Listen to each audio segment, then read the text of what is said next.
All right, let's get right into it. What happens when the very people we trust to uphold the law are the ones accused of breaking it? It's a massive question, one that really gets to the heart of our justice system. And today, we're going to unpack the fight to hold them accountable. So first up, we've got to understand what's really at stake here. This isn't just about a few isolated incidents. We're talking about a systemic problem that can have devastating consequences for people's lives and for our trust in the system itself. Just look at this number, 43%. According to the National Registry of Exonerations, that's the percentage of wrongful convictions in the U.S. that involves some kind of official misconduct. Just think about that for a second. In nearly half the cases where we find out an innocent person was locked up, the very officials who were supposed to deliver justice were part of the reason it failed. It's staggering. And look, this isn't some new, radical idea. The Supreme Court laid this out ages ago. They said a prosecutor's job isn't just to win at all costs. Their main duty is to seek justice. That means they have to play fair, not strike foul blows just to get a conviction. But when that standard isn't met, you get a really serious problem. And that leads us to this critical concept, the accountability gap. It's the space between the incredible amount of power that judges and prosecutors have and the actual effective ways we have to keep that power in check. It's in this gap where public trust dies and miscarriages of justice are born.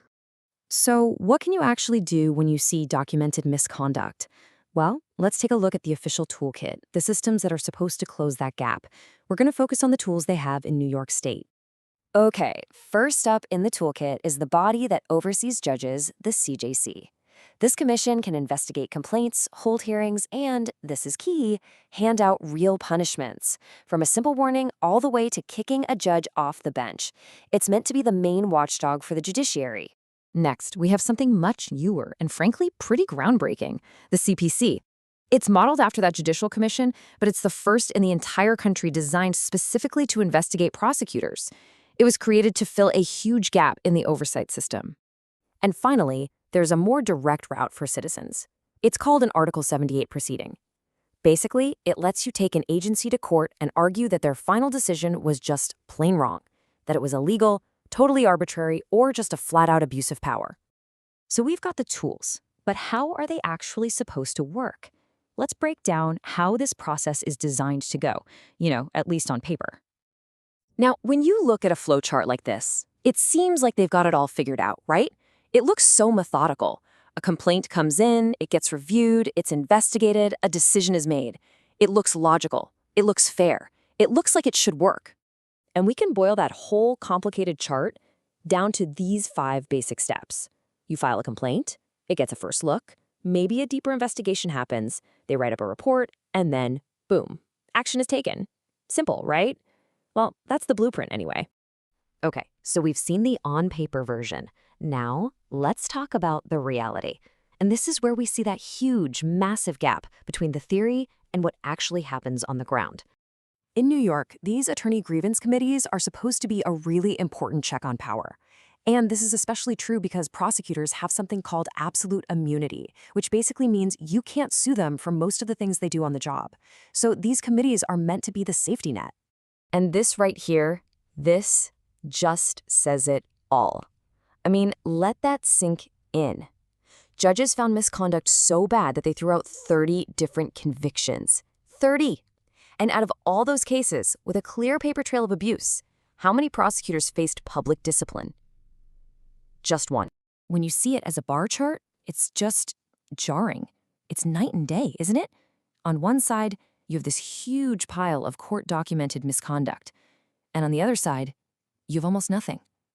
The system is great at identifying the problem, but it seems to fail again and again when it comes to actually doing something about it.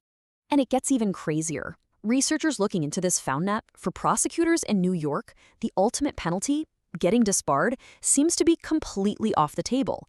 They couldn't find a single instance of it happening for on-the-job misconduct, no matter how bad it was. So what's going on here? Why does this keep happening? Well, the system's getting hit from all sides. That new commission for prosecutors, it's buried in legal challenges. The grievance committees, a lot of people say they operate like a total black box with no transparency. And that legal tool for citizens, you've only got a 4-month deadline to use it. It all adds up to a system that, critics say, just doesn't have the will to police itself. So, after all of that, where do we go from here? What's the path forward to make sure that nobody, truly, is above the law, and to start rebuilding some of that broken trust? Because at the end of the day, accountability isn't just about punishment. It's about transparency. It's about having real professional consequences that might stop the next person from doing the same thing. But more than anything, it's about making sure that you, me, all of us can actually believe that the justice system is working fairly for everyone. And that leaves us with this one final, really tough question. We've built a system that relies on these designated watchdogs, these commissions and committees, to keep everyone in line. But if the watchdogs themselves won't act, it brings up a much bigger, much more difficult problem. Who's watching the watchers?